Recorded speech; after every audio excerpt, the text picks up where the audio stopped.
លើមេឃតែមេឃវាសនាអនមិននៅតែមិនខំគ្មានណៃសូនៅក្នុងតមកៃចិនប្រថ្លៃស្ដាប់សំដីស្នេហា បើយល់យ៉ាងណាដែរប្រិយមិត្តក្រោយពីបានស្ដាប់ការបកស្រាយបទចម្រៀងមរតកដើមដែលមានចំណងជើងថាផ្ការីកលើមេឃដែលម្ចាស់សំនៀងដើមគឺជាការបកស្រាយដោយរាជិនីសំឡេងមាសរស់សេរីសុទ្ធា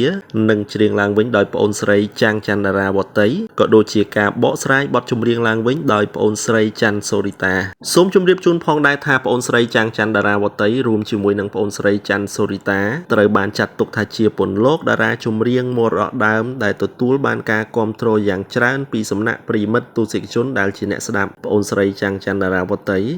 រួមជាមួយនឹងប្អូនស្រីច័ន្ទសូរិតាត្រូវបានចាត់ទុកថាគឺជាពេជ្រដែលកំពុងច្នៃដោយប្អូនស្រីទាំងពីរប្រើត្រឹមតែរយៈពេលខ្លីតែប៉ុណ្ណោះប៉ុន្តែអាចឆក់យកបេះដូងនឹងការស្ដាប់របស់ប្រិយមិត្តទស្សនិកជនទាំងក្នុងនិងក្រៅប្រទេស